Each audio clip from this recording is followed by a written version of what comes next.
Good morning, everyone. If I could ask everyone to grab a seat. And thank you for coming out this Monday morning. For those of you who are a regular part of the Conflict Prevention and Resolution Forum, we're doing things a little bit differently. It is not the second Tuesday of the month. Most of us were otherwise occupied last Tuesday, for better or worse. So we have shifted things to convene this forum this morning. And we're delighted to explore the topic that we're going to be looking at today.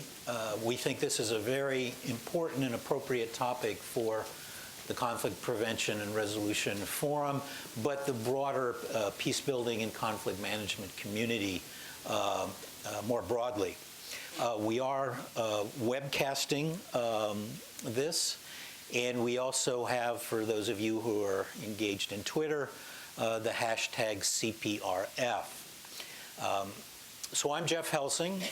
I'm the Associate Vice President here at USIP for our Academy for International Conflict Management and Peace Building, which is the education and training arm of USIP.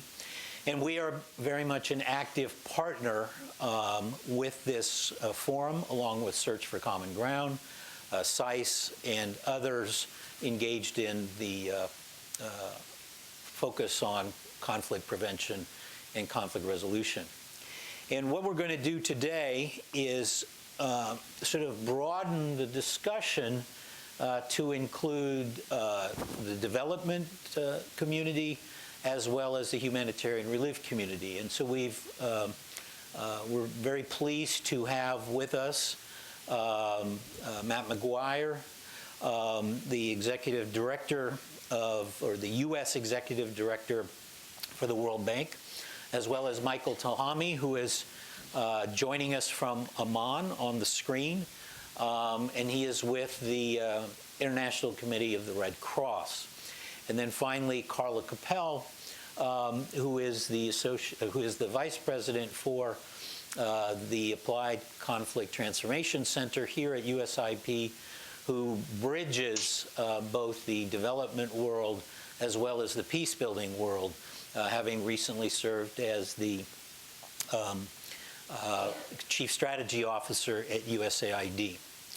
So our challenge this morning is to really look at the humanitarian development nexus that is increasing and reflects the need to address and work in protracted conflicts. And increasingly, development organizations, humanitarian relief organizations, peace-building organizations, even security organizations are working in shared spaces and having to address persistent conflicts and have to be mindful of both the short-term and the long-term needs in doing development work, sustainable development, in bringing humanitarian relief, but also being mindful of the consequences of their work in a broader peace-building effort or peace-building attempt. So what we want to do is really get a sense of how the different communities or the different actors might be able to leverage each other, how that there can be increased cooperation and collaboration, and that's very much on the minds of the World Bank. It's something that those in the field with humanitarian relief efforts have to consider, and it's certainly something we at USIP and others engaged in the conflict management field need to be very highly cognizant of. So we think we'll have a very rich discussion this morning And I will introduce each of the three speakers now, and then we will go in order of Matt McGuire, then we'll turn it over to Michael Talhami, and then conclude with Carla Capel, after which we hope to have a rich question and answer session. So very briefly, Matt McGuire is the United States Executive Director of the World Bank Group. This is a presidential appointee. So he was nominated by President Obama, confirmed by the Senate June 15, 2015. So he's been in this position for about a year and a half. And his position is to represent the United States as the largest shareholder on the executive boards of the World Bank Group institutions. He came to this position as director of the Office of the Business Liaison at the U.S. Department of Commerce. And Dr. McGuire has worked considerably both as a senior executive in the financial services industries, but he has also run nonprofit programs here in the U.S. and abroad, particularly in the area of workforce development and affordable housing. But he's been engaged with Peace Players International. I know a number of us are aware of their work, and which I find very interesting given his career path. He has a PhD in anthropology. And we always find in the peace-building field that anthropologists have much to contribute to our discussions and bring a well-needed perspective. We will then turn to Michael Talhami, who is a regional water and habitat advisor for the Near and Middle East for the ICRC. He's been with them since June 2011, and particularly supports the water and habitat activities in the region, ensuring that victims of armed conflict have access to water, sanitation, and a sustainable living environment. He's particularly focused on and is engaged in Syria, Iraq, Lebanon, Jordan, Yemen, and the occupied Palestinian territories. He's been a policy advisor in the Middle East with such organizations as GIZ, which is the Deutsche Gesellschaft für internationale Zusammenarbeit, the UNDP, as well as other international consultancy firms. And he's very much an expert on water diplomacy and water governance, and is engaged in negotiation support, technical and policy support, and capacity building. He's been an environmental engineer, and his degrees are in environmental and development, as well as environmental engineering. And finally, Carla Capel joined USIP in February of 2016. Again, Vice President for the Center for Applied Conflict Transformation, and previously she was Chief Strategy Officer at USAID, and she had also been USAID's first Senior Coordinator for Gender Equality and Women's Empowerment, and served as a Senior Advisor to the USAID Administrator. Prior to that, Carla directed the Institute for Inclusive Security in the Washington, D.C. office of the Hunt Alternatives Fund. And she also served as interim director of the Conflict Prevention Project at the Wilson Center, and began her career at the FAO, the Food and Agriculture Organization of the UN, in Rome. Her degree, her MA, is in public policy. She also has a Bachelor of Sciences. So she brings both a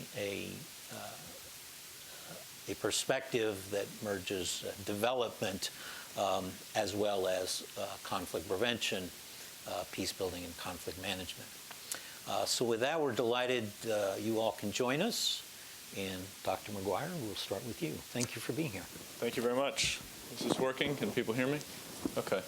Well, thank you. It's a pleasure to be here, and I'm looking forward to this discussion, in part because one of the things that at the bank we realize we need to do more of more frequently and more effectively is engage with other people, other institutions that are thinking about a lot of the same issues related to conflict, related to fostering stability, and all sorts of related topics that I'm sure we'll touch on today. So the opportunity to come here for the first time, actually, it's the first time I've been in this building, is much appreciated.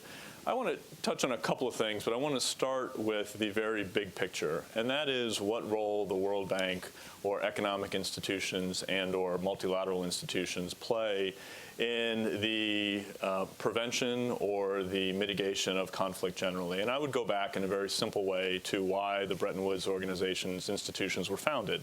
And they were founded quite explicitly to increase stability the world over. If I were to take a step back 50 years prior to the founding of the Bretton Woods organizations, I would note that we were in a moment perhaps somewhat like the moment we're in now, where there's a waning of globalization. We had seen massive globalization and changes in the economies, not only of a country like the U.S., but of the, many other countries around the world. We moved into a place where there was a real backlash there, and protectionism was on the increase.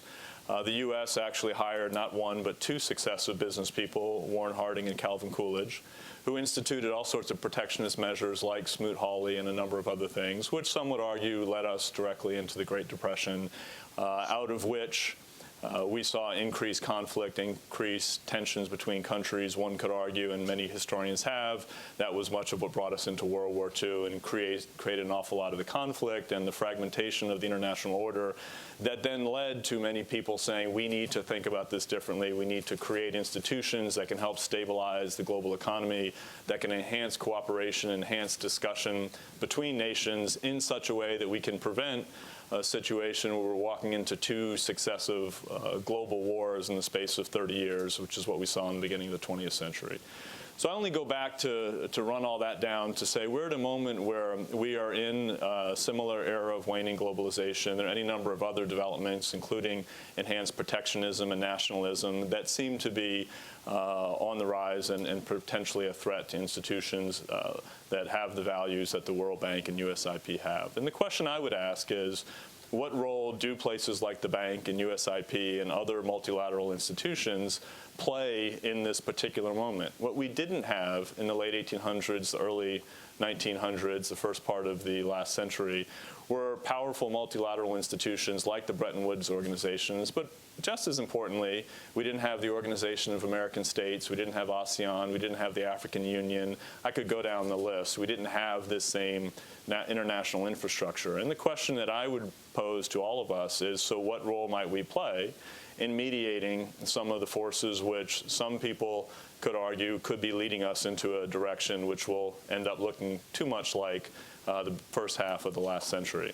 So it's in that spirit that I think about what the World Bank can do and how many of us at the World Bank come at this. Our basic premise would be that by increasing international cooperation and strengthening the economies of developing countries in particular, we can create greater stability in the international order, which leads to more peace and less conflict.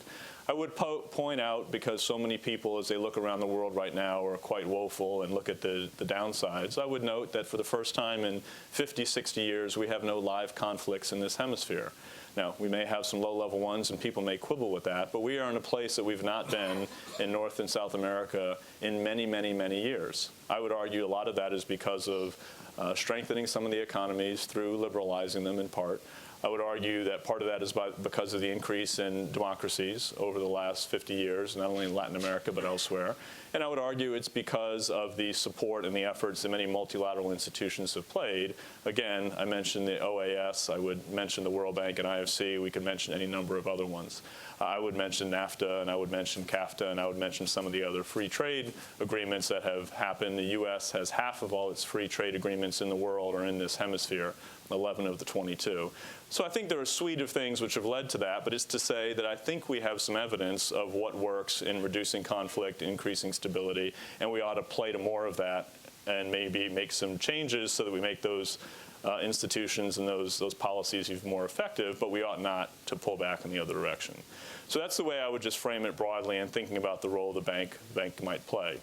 Now, I'd say a couple of other things before I turn it over to others, and then we can proceed with the conversation. One is that the bank has done some concrete things recently to try to more effectively work with humanitarian institutions and try to think about how we can do more in fragile and conflict-affected states.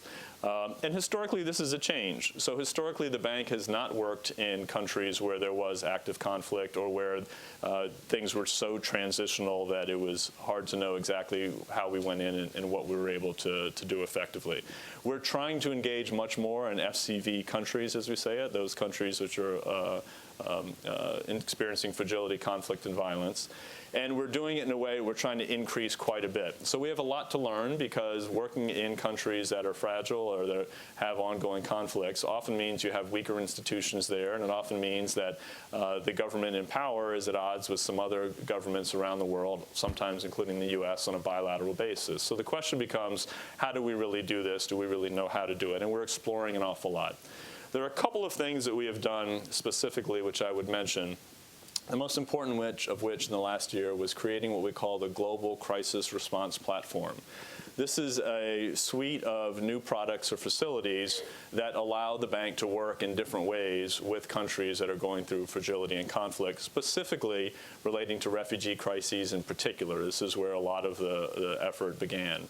And so, for example, for the first time in history, the bank has provided concessional loans, or very cheap, often no-interest loans, to Jordan and Lebanon, even though they're middle-income countries. Historically, if it was a middle-income country we were lending to, we lent at below market rates, but not concessional rates. So we decided to do something different here, because Jordan and Lebanon had absorbed so many Syrian refugees, and their point to us, quite compellingly, was, we already have issues with our debt to GDP ratios. Why should we pile up more debt when we're doing a global public good of integrating or absorbing so many of these refugees into our societies? Very compelling case, and of course in the interest in not only the greater good, but of what is right.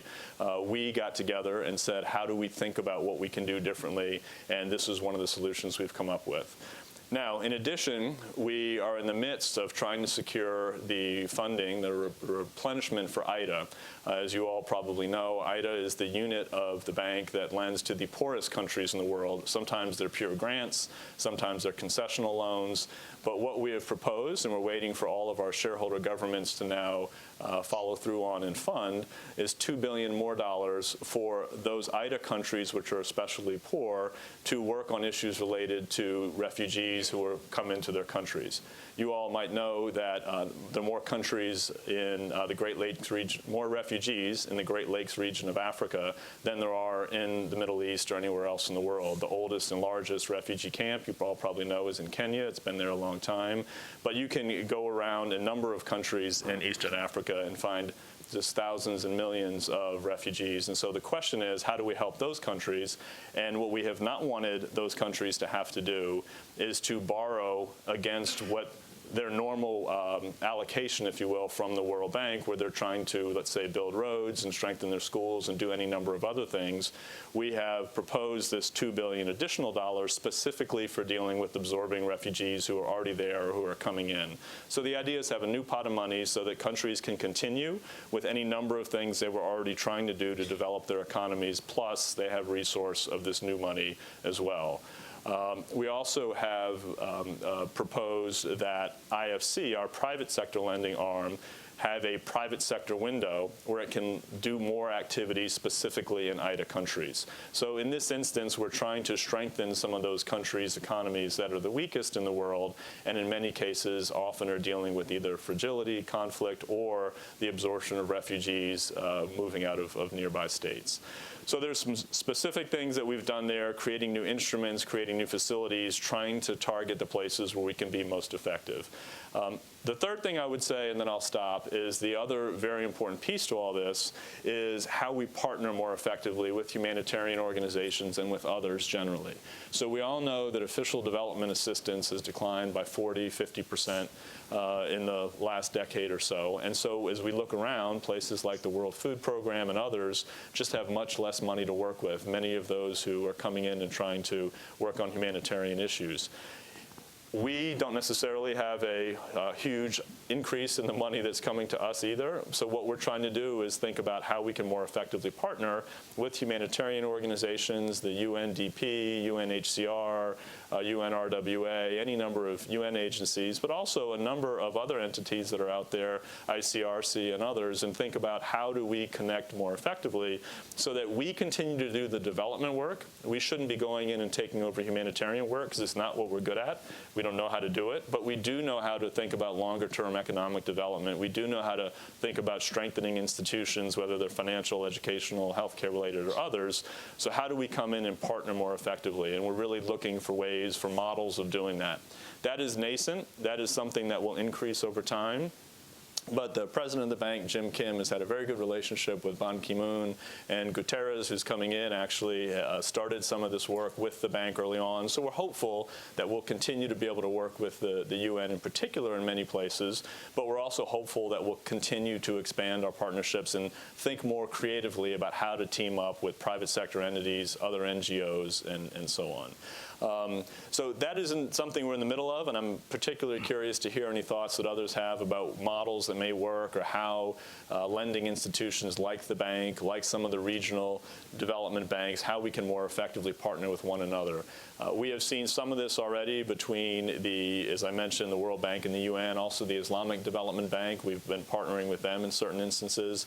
We need to do this on a regional bank, the African Development Bank, the Asian Development Bank, the Asian Infrastructure Investment Bank. There are any number of other multilateral lending institutions that we can work more effectively with, and then there are any number of other non-lending institutions we ought to be partnering with. So we're curious about how that's going to develop over time, and I'll stop there and just say I look forward to the discussion. Great. Thank you very much. We'll turn now to Michael Talhami. And one of the issues that emerges as you note in thinking about how to connect more effectively with humanitarian organizations is some of what the humanitarian organizations often see themselves doing is sort of, in a sense, creating a sort of a short-term hold that will enable development organizations to be able to build off of what they're achieving in more sustainable development ways. And certainly someone who's at the forefront of that is Michael Talhami. So thank you so much for joining us from Amman. Michael? Great. Thanks for having me. I'm pleased to have the chance to join in on this. What I'd like to do is give you a presentation to give you a bit more of a glimpse into the humanitarian reality that, from an ICRC perspective, in terms of a 30-year reflection that we've recently undergone, primarily out of the realization that there's so many armed conflicts that are running in parallel and playing out in urban areas, and there's a tendency for many of those conflicts to become more protracted in nature. And because of that, that's really necessitated a much longer presence for the ICRC, but it's also meant that we've had to engage in more substantial ways, for instance, in urban services. So I will present that to you within the time slot that I've been allotted, and I will end basically with some recommendations on how we can possibly strengthen this humanitarian development interface. So to share my presentation.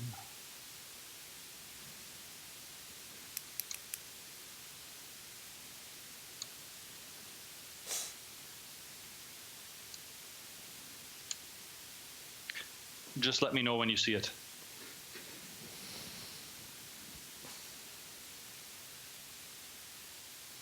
You're good. Okay, thank you. So this is basically the cover of the report that we released a little over a year ago called Urban Services During Protracted Armed Conflict. What we're trying to do is really catch the imagination, I think, of a much broader audience than just the humanitarian actors, but to the development, to donors, and to political offices abroad as well, to understand the magnitude of the challenges that are faced by humanitarian actors as well as by local authorities and service providers in terms of being able to ensure an adequate service. So the first is really that sheer scale of the challenge. Often when we think of humanitarian work, we think of water trucking, we think of bladders that can store water, or water tanks and jerry cans to provide water. We think of tap stands, kind of that humanitarian organizations with IKEA-style kits set up very quickly in terms of an emergency response to provide over temporary periods of time some limited access to water. But the reality today in Aleppo, in Taiz, in Gaza in 2014, for example, and in many places in Iraq, is that we're actually engaged in much larger infrastructure. So one, water transmission lines, water infrastructure, large-scale infrastructure. Also, on the energy side, it's something that's starting to emerge in our reflection, and a necessity to engage in more than just simply providing generators, but engaging to a certain degree on the energy side of the equation. Wastewater is another one, but also the machinery that's actually needed is much larger than those IKEA-style kits that I had talked about earlier in terms of the emergency response. So we're often working with different interlocutors, private sector contractors, construction companies, to be able to accomplish some of these larger tasks. Additionally, in terms of service providers, we're dealing usually with well-trained engineers that have a significant capacity at the local level, regardless of whether that is in Aleppo or Homs or Dura in Syria, as well as in Aden, Taiz, Sada, and Sana'a in Yemen, for instance. And so that has necessitated a different kind of technical engagement and technical competencies on our parts. Logistically speaking, our logistical capacity has really had to be reinforced. If you can imagine providing chemical consumables for water treatment to service providers, for instance, in a city like Aleppo, where you have between 2 and 3 million people on a regular basis, as well as the spare parts and other consumables, year after year for the last 4 years, you need a very robust logistical setup to be able to do that. So the important thing here is that we've really expanded our thinking, that it's not just about hardware, it's not just about infrastructure, but when you're working on essential services, we have to factor in the people and the consumables as well. And sometimes that also means training and capacity building. Now, the duration of the challenge, this is another key factor that has increasingly over the years driven us into this type of urban engagement. Now, this is not a quantification in years of how long necessarily, from a legal standpoint, these conflicts have been protracted, but this is how long it's necessitated an ICRC presence in terms of water and habitat assistance. And so in Afghanistan, we've been there for 30 years, Iraq, 25 years, Gaza for some 9 years, Syria 5, Yemen around 5, and the Ukraine a little over 2. Those are just a few examples, mainly from the region I work in, but also taking one from outside. I think the third recognition that we really like to highlight is the interdependencies that exist between services. When you think of rural type of engagement and humanitarian engagement in the past, typically people were relatively self-sufficient. They required assistance, but they could develop more easily coping mechanisms that are at times harder to develop in urban areas. Often what we find in urban areas is people turn on a light switch or turn on their faucet. They don't necessarily know where those services come from, and hence they're much more vulnerable to disruptions. It's more difficult to actually get adequate coping mechanisms. And so here we look at the provision of water, which requires electricity to be provided.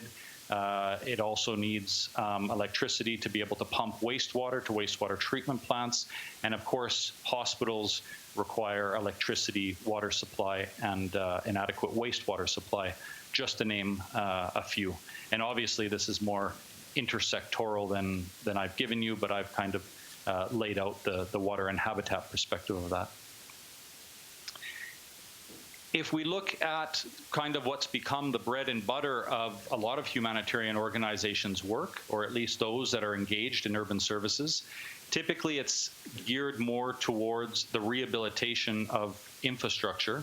And that is for many reasons. One, it's something that's visible, it's something that donors are willing to fund, and it's something that the media obviously focuses quite a bit on. If it's water infrastructure like this water reservoir, or water supply networks underground, like in this case, or, for instance, a hospital that's been destroyed, all of that is visible and under the current mechanisms, slightly more easy for us to engage in. Now, the problem that we find in terms of protracted conflicts is that you have indirect and cumulative impacts that are also taking place. And so if you look at this picture here, it's I don't know how well you can see it, but it's something that's difficult to actually capture in terms of a picture.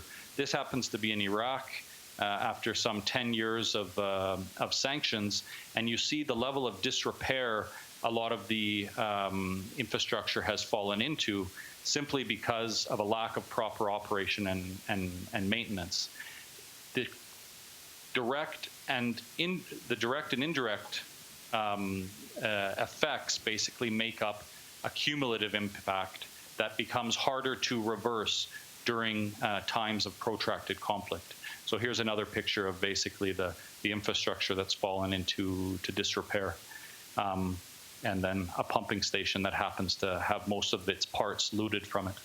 So the complexity of this, the reason I'm highlighting this is because it requires the ICRC as well as other humanitarian actors that are engaged in urban areas to deal with more than just direct impacts. And I won't spend too much on this slide, but if you basically look at the damage to electrical transformers or the damage to water booster stations that you see on the bottom side of the axis on direct impact, you can see that service provision is declining over time as those direct impacts have set in. On the top is the indirect impacts, and that's what we often don't see unless we're actually there on the ground working with service providers. You see staff that are in fear, possibly there's bombardments in the area of the infrastructure they need to operate, maintain, or repair, lack of safe access, which leads to staff discontent. What compiles that then is also the fact that often bills are not being collected for the service provision. Potentially central governments are not transferring additional subsidies or funding to service providers, and possibly salaries are not being paid, which feeds into not only the staff discontent, but also the brain drain. You have coping mechanisms in terms of illegal connections that feed into service provision decline, as well as depletion of spare parts and consumables. And all of this can be further compounded in the water sector with dual use restrictions or sanctions or embargoes. What this means is that those indirect and cumulative impacts need to also be addressed if we are to maintain or stabilize a service. And to be really honest, a lot of times what we're doing is we're just trying to slow the rate of service decline until the general situation stabilizes enough that more engaged action from potentially development actors can feed in there. It's not enough just to look at those technical aspects, but also the politics of a highly securitized operating environment. So we see shrinking humanitarian space in terms of the lack of safe access. We see this in places like Syria, in Iraq, in Yemen, even in Gaza in 2014. We look at other actors that are working a step removed from the conflict, many humanitarian actors, for instance, in terms of Syria, that could be working from Jordan or Lebanon or even other countries, which necessitates additional level of coordination, but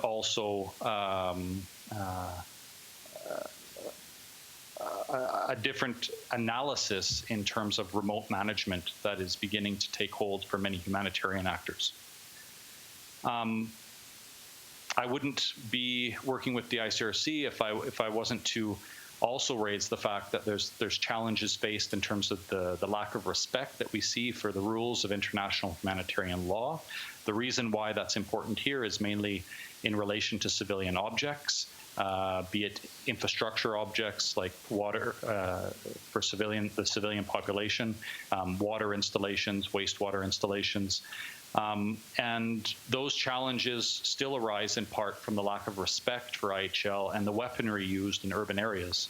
And so with this, what we've been trying to do is not just work on the product, which is the rehabilitation of infrastructure, recognizing that many donors are getting tired of paying for the rehabilitation of the same infrastructure time and time again, and working on the protection-related side of that, the process-related side, in terms of documenting potential violations of IHL as they pertain to civilian objects, and raising that in a confidential bilateral dialogue as a function of prevention, trying to prevent the root cause of the destruction of the infrastructure before having to actually engage.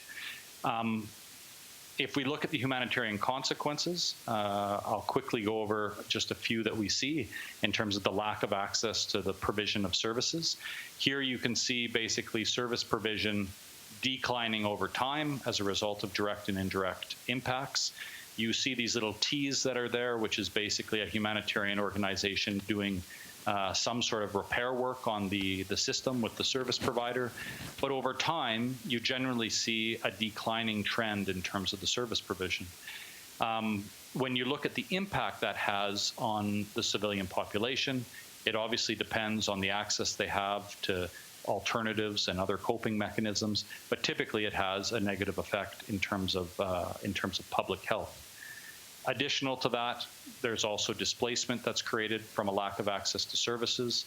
Maybe not primarily because of that. In some cases, I would say yes, but in other cases, it feeds into a whole host of reasons why people become displaced. This is a picture of displacement of IDPs in Syria, where the ICRC and the Syrian Arab Red Crescent has retrofitted buildings that were not completed prior to the war to be able to house tens of thousands of families, so large-scale displacement. We also see in terms of what Matt was mentioning with the World Bank's engagement in countries like Jordan. So Jordan has one of the largest refugee camps in the world, the Zaatari refugee camp.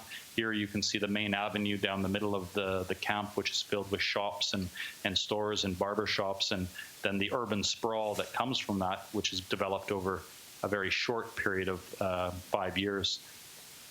But what we don't often hear, or it's hard to imagine, is also the stress that's placed on urban services and the civilian population in these host communities as well.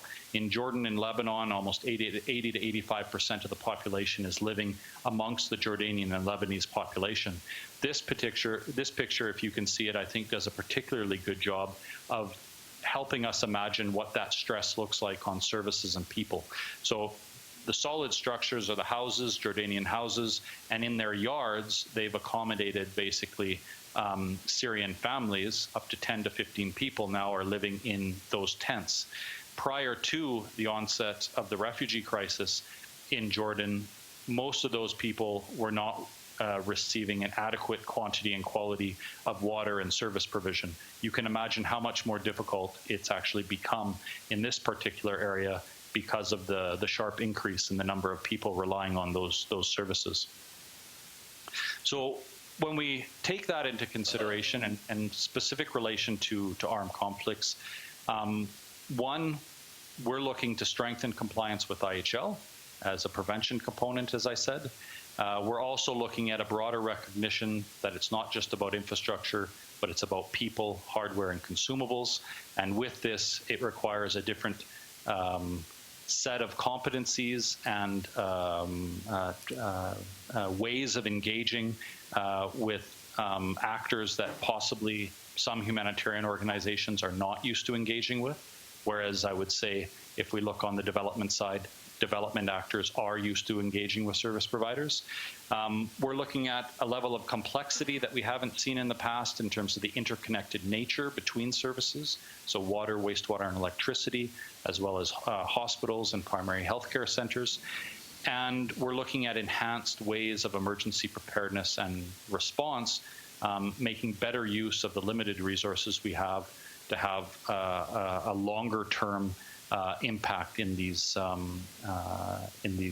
protracted conflicts. And so urban resilience, we find, is a function of protection, that protection dialogue, as well as the operational responses that we put together. And to share a few thoughts on that I think can help feed into the framing that Matt provided, as well as Jeff. One, broader discussions around the paradigm to potentially replace the relief, rehabilitation, development continuum. Siloing these is proving to be not useful. I hope that this presentation gives a glimpse into the level of engagement and potentially where synergies could form in terms of the level of engagement we have with development actors. In terms of humanitarian operations, we're looking at the length of current planning periods. When you're engaged on big infrastructure, basically we're looking at the necessity for more than a one-year fiscal period in terms of funding at times. If damages occur late in the year, not having to wait till the following year to do the repairs or to be able to engage, and to have some continuity in the spare parts and the consumables that you're providing. Definitely multi-year programming is a necessity. Relationships with local actors and the local population is incredibly important to build a stronger resilience within these systems. On our side, the humanitarian side, I think that technical capacity and competency must be improved. We're pretty good on the water supply side, but power supply and wastewater, we lag behind slightly. Reinforcing logistics capacity, I mentioned that earlier. It's not enough for us just to talk about the need for multi-year funding, but we really need to unpack what multi-year programming would look like. And we need to shift from a solely reactive emergency response to a more proactive, long-term, more structured response, at least until early recovery sets in or until parts of protracted conflict stabilize enough for other actors to engage. And so that more structured support that I'm talking about is a lot of what I've talked about in this presentation. And then my final slide is that regardless of the type of intervention and the approach that's used, the stronger local partnerships that are necessary with service providers need to still be based on humanitarian principles, neutral, independent, impartial humanitarian action. Additionally, with the constraints that we see, it's not only about innovation and technology, but it's also about innovative approaches to get around those political challenges on the ground and to provide for more enhanced remote management mechanisms to gain access to the civilian population and help provide for their needs. More effective interaction and coordination between development and humanitarian actors. This is something that we've been talking a lot more about, and obviously what we'll talk about here. We see this as important not only in terms of the onset of crises. So for instance, if we look at the onset of the crises, the conflict in Yemen, it was more than apparent to us that you had actors like the World Bank, KfW, GIZ, and the Dutch Development Cooperation that had a 20-year plus history in Yemen.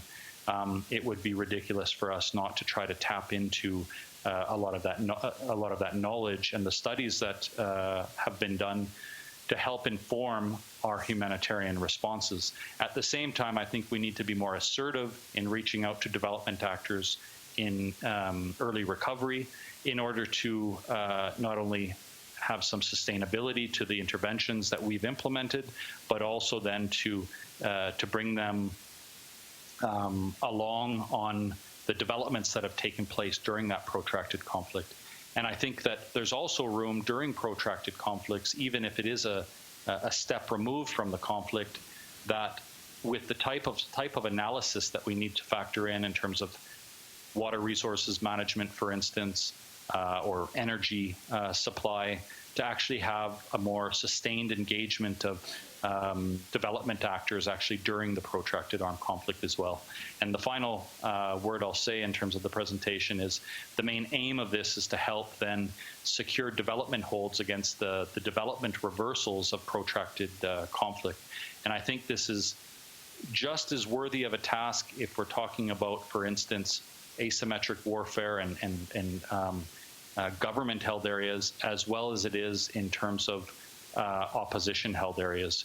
Often what we see is a much more sophisticated understanding of the control of territory by armed non-state actors, realizing basically that to do so and to keep the population somewhat appeased, you have to provide a governance structure, and you also have to provide adequate provision of services. And that is something that that definitely we can speak to more, but it's something that's a reality that we see in many of the conflicts in the Middle East today. Thank you. Great, thank you very much, Michael, and thank you for really grounding a lot of what we've been talking about in the specific on-the-ground challenges that you and your colleagues face. So we'll now turn to Carla to also help us think about the peace-building perspective in trying to understand this nexus between development and humanitarian relief. So, Carla? Thanks, Jeff, and thank you, Matt, Michael. Let me add my welcome to Jeff's, to USIP. It's good to see all of you here, and this is an important issue which we've been grappling with over the last few months, and I'll circle back to that a little bit later in my presentation. I think that the picture we've gotten painted is a really important snapshot of the challenges that development and humanitarian actors are facing right now in the world today. And for me, this was really driven home most recently at USAID.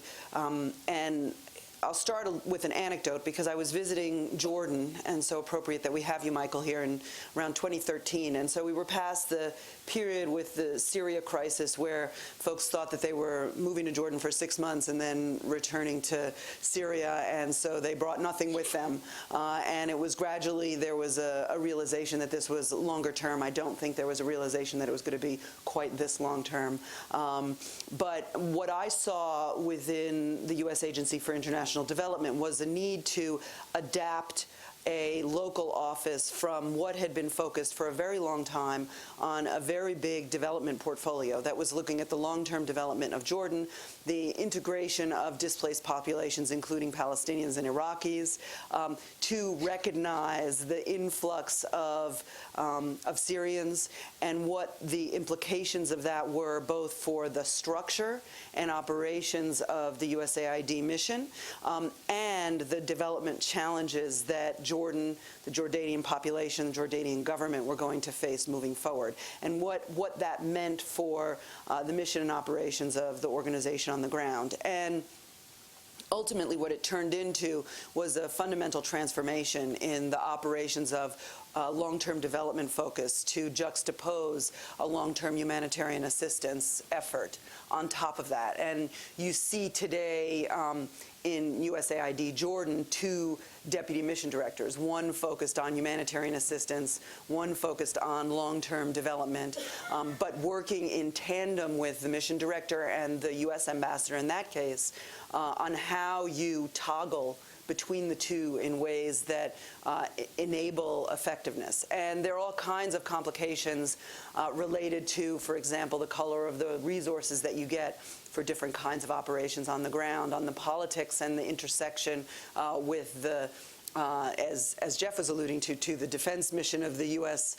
Forces on the ground, the planning missions that they have, and how that interposes with engagement with international actors, multilateral, and those who are working in different spaces. So if you're interested in that, I'm not going to dwell on it now, but it has a lot of very real implications for the operating environment.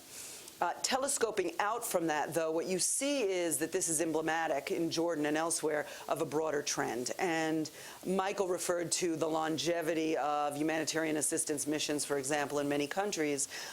And when we were looking at this issue within USAID, what we saw is that the development countries that we were working in, that is the places where we maintained a presence, were increasingly fragile and conflict-affected states.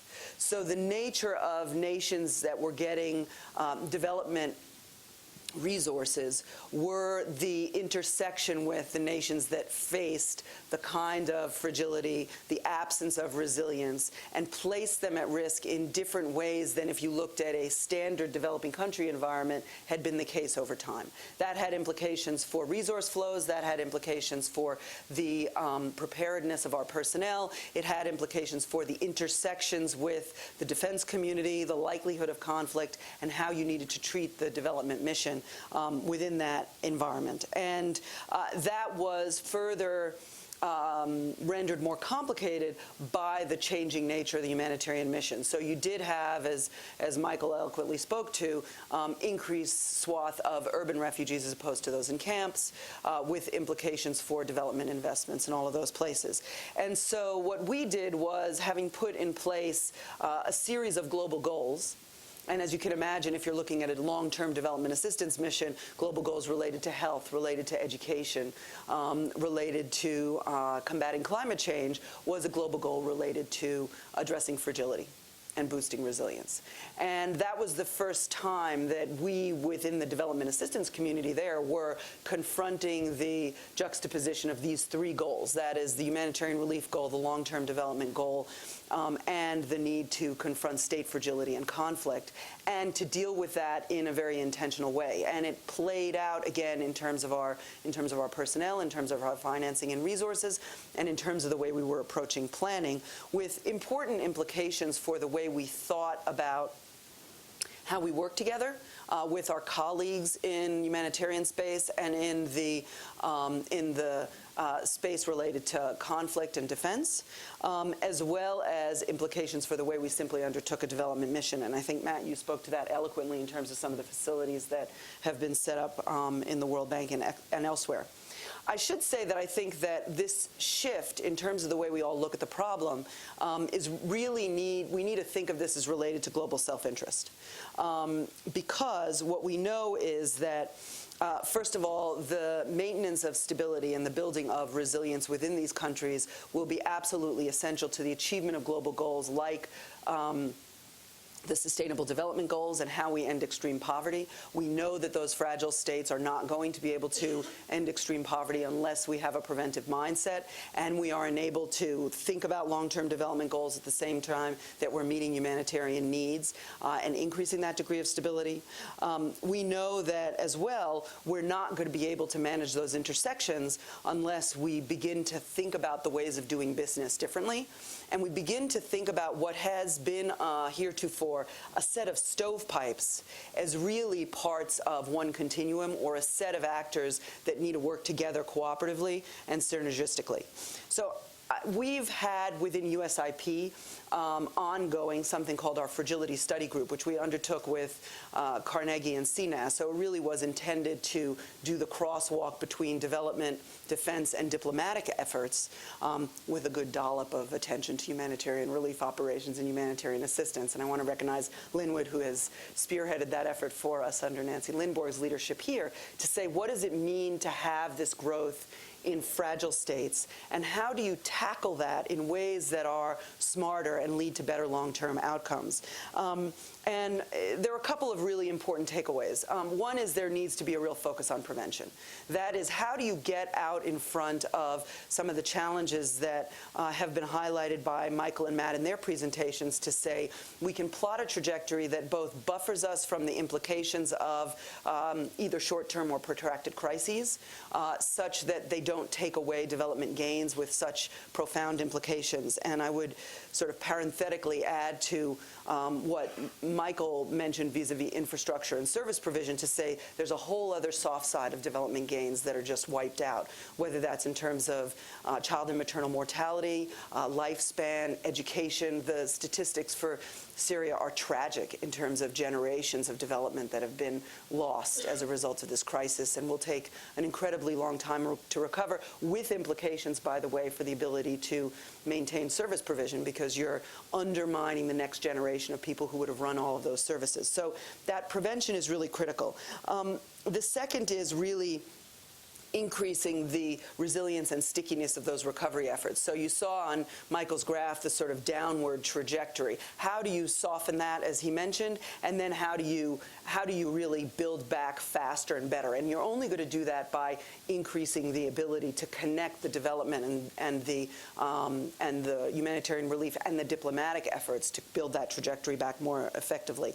And fundamentally, what you'll need then is better coordination and structures that enable that connective tissue. And in a different effort, we're working with ICRC and other partners around connecting the dots between political negotiations and humanitarian negotiations. And in doing a better job in connecting those, you actually enable us to do all of our different tasks with greater efficacy and effectiveness. And then the final point I would end with, which I came through, I was in a meeting last week around Syria futures. So it was projecting out scenarios for the future of Syria and what happens. And what was interesting was the scenarios varied from everything from Assad is no longer present to there's a consolidation of power in the Damascus to Aleppo corridor.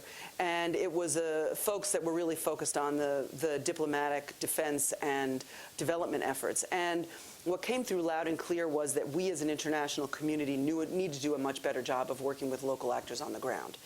Because if you look in Syria, even for example, you have people making life go on every day, notwithstanding the incredible violence and displacement. And yet we as an international community are not necessarily effectively engaging with those folks.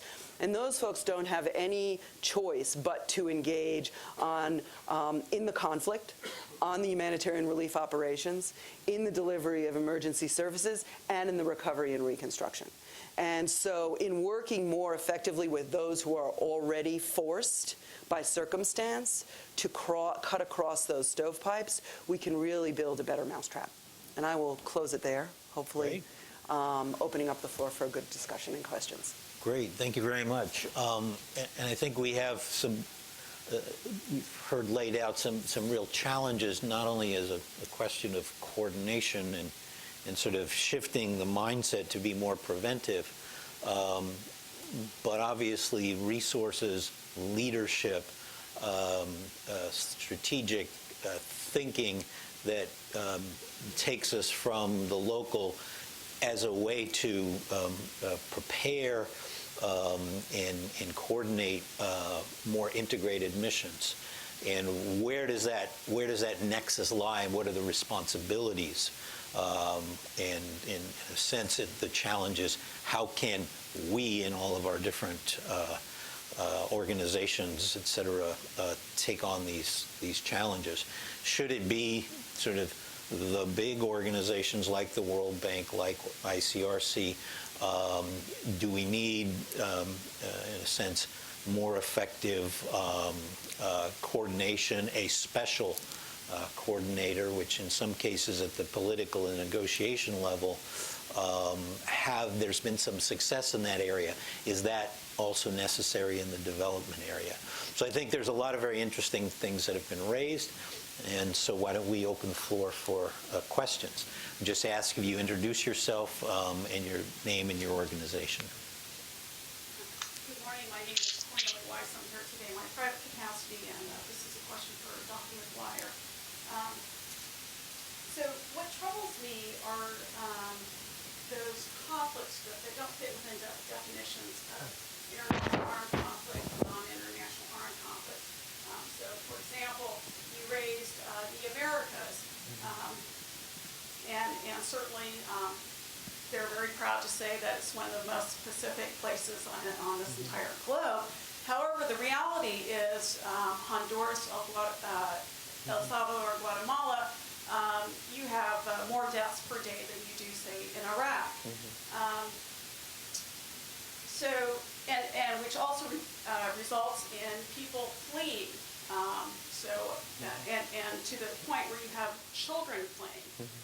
And then that also then affects the U.S. and how we address all of that. So my question to you is, I was quite intrigued by your crisis response platform and whether or not that you allowed that and you within your modeling and within your analysis, or whether it's simply limited to the very narrow definitions that we have regarding conflict. Thank you.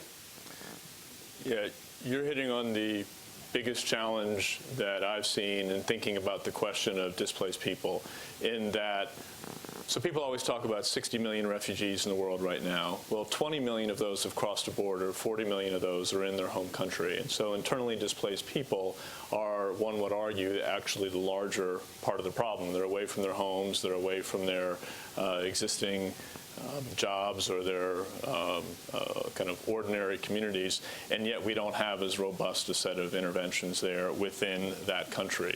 So I would say that's the area where we need to do a lot more thinking, a lot more challenge. As you would expect, it is harder to have a conversation with a government that perhaps is the source of that conflict or is an active participant in whatever is driving that conflict than it is when someone has crossed a border and is another place and is now dealing with all the political challenges that come from absorbing people who are from another country. So there's a different set of problems that one has to engage, and I'm going to get to the second part of your question in a second, but I do think this question of how do we think about internally displaced people is a huge one that we've not done nearly enough work on as an international community, or even as the multilateral lending community. We have not figured out quite how we're going to intervene and quite what we're going to do there. Then there is the question of people who are leaving a country, like you say, moving from the Northern Triangle into whether it's Mexico or Brazil or the United States or some other places in the Caribbean. How do we think about that? And that, I would argue, is certainly an issue. I think we've never dealt with some of the lower scale forms of violence around the world than we have with official armed conflict. And I think of that, a lot of my original research actually was here in the United States around the redevelopment of public housing and all the questions that we engage on thinking about public violence and how it can manifest. In developing countries, we often don't bring a lot of that thinking to bear for countries that have very, very high homicide rates, and they're developed countries, not just the U.S., but there are others who often are grappling with these things in urban environments, and we don't necessarily know how to tackle that from a policy standpoint, in part because we think of it as fundamentally different. Well, if you're in a community where you are seeing people die on a very regular basis, a far too high basis, the mental health challenges, the economic challenges, all the other things really are quite similar, and I don't think we've gotten our heads around that. But the answer to your question is no. We have not thought about our global crisis response platform in terms of people who are leaving places that have, let's call it discord or low-level conflict in their home countries. The categories around a country that is in conflict are a little more narrowly defined, and so we've not thought about it in those terms. Now, what we've tried to do in putting these programs together is leave flexibility so that we know we can anticipate what's going to come down the road. So at the board, we were very clear with ourselves that what we don't want to do over the next 10, 20 years is keep creating new facilities every time there's a new problem. What we've tried to do is say, how can we think about some of our lending programs, some of our monies being more flexible so that when another problem arises, we don't have to reconvene as a board and come up with a whole new strategy and come up with a new product, but we can utilize some of the flexibility we're trying to build in right now. So I think the question would be, all right, where are the places where there could be some flexibility on that? So I'll give you a couple. If, for example, pick a middle-income country in South America, were to get the influx coming into their country that crosses a certain threshold of people from the Northern Triangle countries, there is a case that could be made this money could be applicable to them, and they could perhaps utilize it. We just haven't tested that. We haven't gone down that path yet. If the U.S. were to say we have 1 million people who have come in, the U.S. is not a borrower from the World Bank, so full stop, we can't access that. So it's going to depend on the country, but I think that will have to be tested going down the road in very particular cases to see if it's something that the bank can help with, or the Inter-American Development Bank, or some of the others. So it's a long-winded answer to your question. Did I touch on the core issues?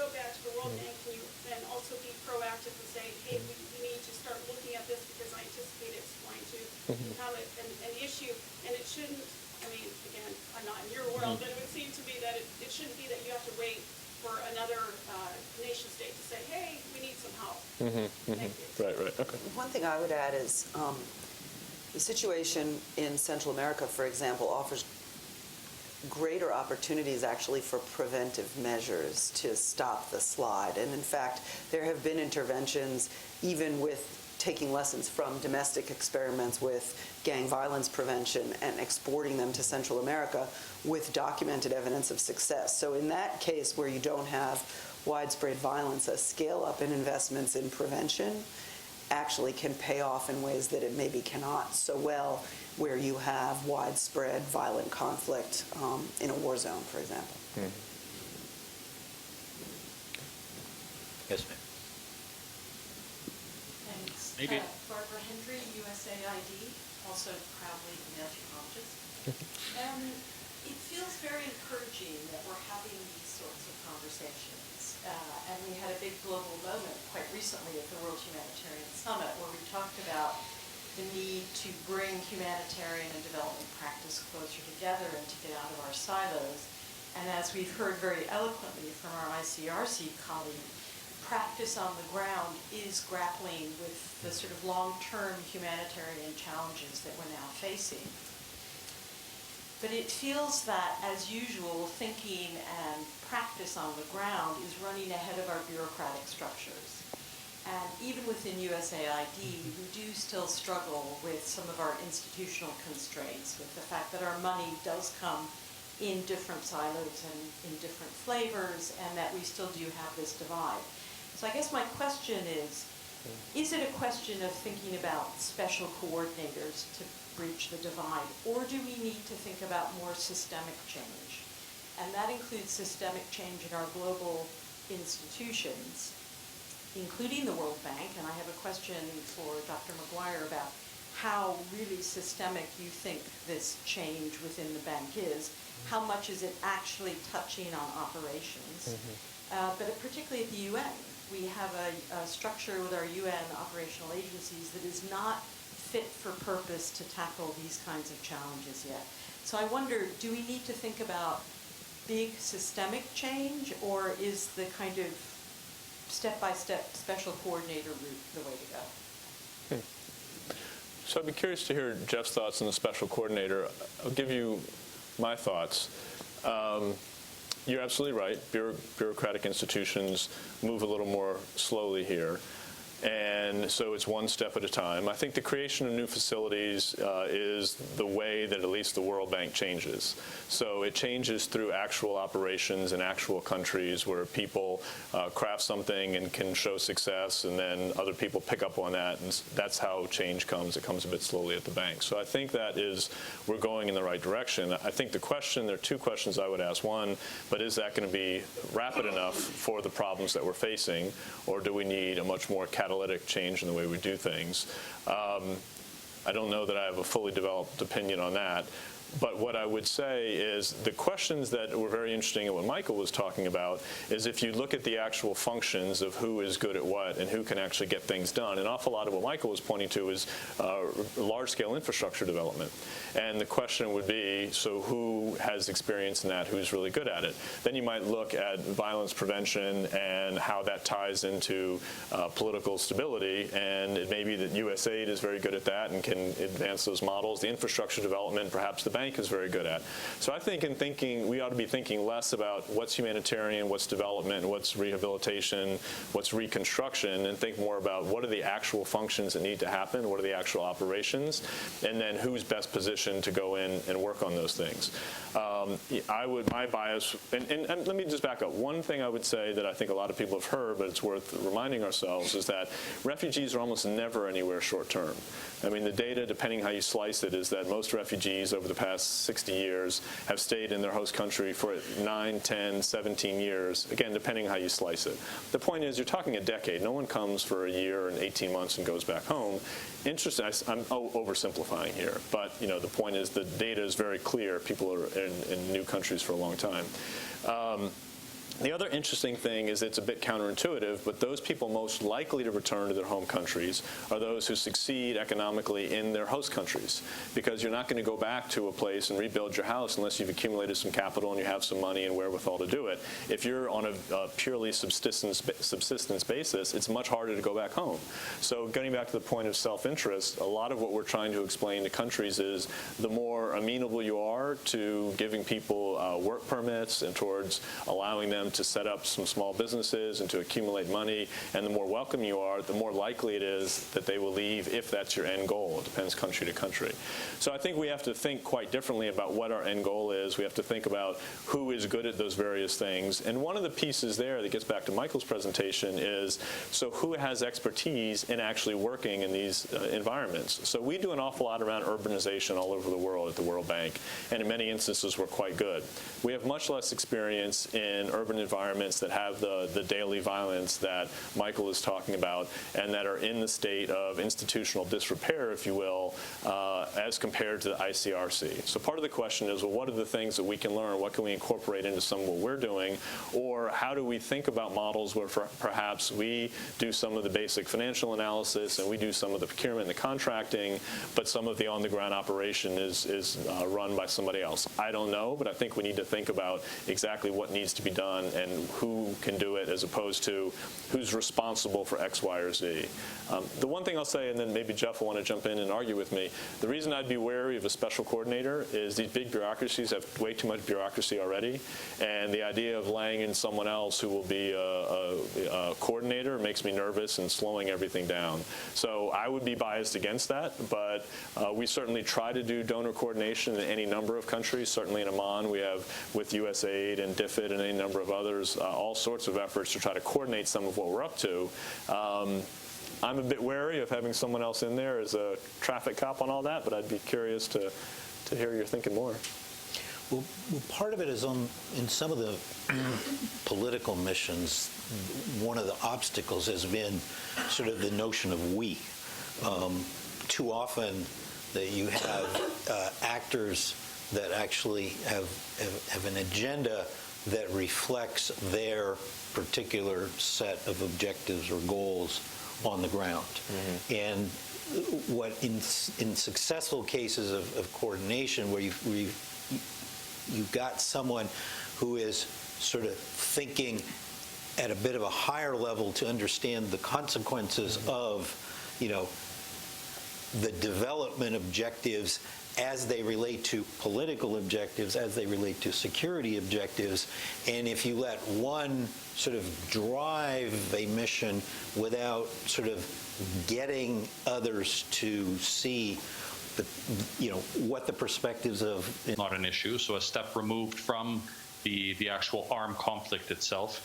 And when you look at that, what's interesting is that you look at the response over the last 5 years in Jordan and Lebanon, and really development organizations and humanitarian organizations fall predictably within their comfort zones. So if you look at most humanitarian organizations in Jordan, they're engaged primarily within the Zatari camp, the Azraq camp, within the camp settings. Although 80 to 85% of the refugees actually are in the host communities.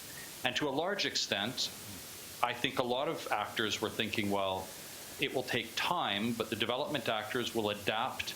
And as Carla said, USAID, as well as many other organizations, now have a kind of humanitarian arm as well as the development arm to tackle some of those challenges. But it's not just about that, it's also about the level of comfort. And so a lot of organizations on the humanitarian side struggle to be able to engage in urban settings like host community settings because it naturally brings along with it a whole host of challenges that they're not used to dealing with. You wouldn't, or I would think you wouldn't expect to see the ICRC actually engaged in host communities. Primarily our mandate is within the armed conflict settings, and yet in a country like Jordan, we are, and primarily that's a function of gap filling, but it's also a function of the fact that we've developed competencies in conflict areas on urban services, for instance, where we can apply that then in a setting like Jordan because there isn't a substantial enough response there. And to do so, I think that provides an opportunity then to really not only liaise more closely with other organizations, be it the World Bank or others, but it also provides kind of the low-hanging fruit, I would think, in terms of being able to explore further options of collaborating on such joint initiatives, primarily because you don't have those access issues that you do in conflict areas. And maybe finally, I would also mention, in terms of what the ICRC usually refers to as other situations of violence, one of the first questions that was asked was raised on this, and I think that is important. If we look at migration above and beyond just IDPs, but also to look at migration in terms of urban violence, this has also been an area where the ICRC has started to explore. And what we find is that there's direct applicability in terms of interventions on urban services in urban violence settings, in areas that are not characterized as armed conflicts, in terms of the approaches that are used and the neutral, impartial, and independent humanitarian action to be able to engage in those areas. And so I think those humanitarian principles hold firm even if you're looking at those types of settings. Great, thank you. We'll have one last question. We're just about out of time, so please. Hi, Eric Palladini, formerly of the World Bank, working on a project on inequality and globalization. I also spent some time at the bank working on writing about natural hazard responses to natural hazards, which have similar effects of creating refugees. And I'm thinking back to Haiti after the earthquake, and what happened in Haiti after the earthquake was the most resilient response to the earthquake were the local organizations, were local people, and not the international organizations. I won't go into that that debate. And yet, I do hear references to listening to the Voices of the Poor, which is the World Bank publication of a few years ago. And I would like to see these organizations, these international organizations, spend more time supporting not themselves and their projects, but supporting the resilience of local organizations, of local actors. I'm not sure whether there's no question in there. I just wanted to throw that out there. Thank you. Great. Yeah. You want to? Well, I was going to say, I appreciate it, and I think you're right. As an anthropologist, I always, and by the way, Jim Kim's an anthropologist, and for a time his chief of staff was an anthropologist. I mean, I think the bank has shifted a bit from the days where it was all economists, kind of winning all the debates. We don't win all the debates now, but at least we have a perspective. I think thinking about exactly who can get what done in which locale, and starting from really the ground-up perspective is the way to ensure success over time. What I've seen at the bank that cuts against that in some ways, of course, is the bank's mandate is very clear. We lend to governments, to central governments. Now, there's some opportunity to lend to subnational entities, and we're trying to do more of that. But there is, in some way, that's a very powerful incentive for an awful lot of the bank's activity to go through not just the central ministries, but often the finance ministry itself. So, I also am trying to be realistic about how much the bank would be more engaged, let's say, with local NGOs or other sorts of stakeholders. We certainly push, as the U.S., the bank to engage with civic stakeholders all the time to make sure that we're really hearing the voices at the very least, if not thinking about other ways of doing implementation differently that goes through some other channels. But I would just say the bank is one that's probably less likely to engage with as wide a group, because ultimately our business is lending to the central government and working through them most directly. But you're right. If we don't think about these broader set of actors, we're going to limit our success over time. Great. Just to conclude, I think it's very heartening that these conversations are actually taking place. And this is not the only forum. This is not the only conversation. just in the last couple of weeks. I've been involved in a number of similar types of discussions, both here and recently in Europe. And there's a lot, I think, to continue to talk about, and there obviously needs to be significant enhanced communication and coordination, and there's a lot we can learn from each other, but the key is recognition of the need to really work at that nexus of development, humanitarian relief, but also there are security actors, including militaries, that are interested in these conversations, the conflict resolution, the peace-building community as well. So I think this is really very much the beginnings of what hopefully will be very productive conversations that will lead to both better understanding but also enhanced coordination. And thank you very much, Matt, for your willingness both to talk about this but also to be part of that conversation. And Michael as well, I thought your presentation really helps ground this in some of the real challenges that exist in these persistent conflicts. So I think this was a very rich discussion, and on behalf of the U.S. Institute of Peace, thank you all for coming out, and we hope to be able to further this discussion going forward. So thank you again to Michael, Carla, and Matt, and have a good day, everyone. Thank you. Thank you.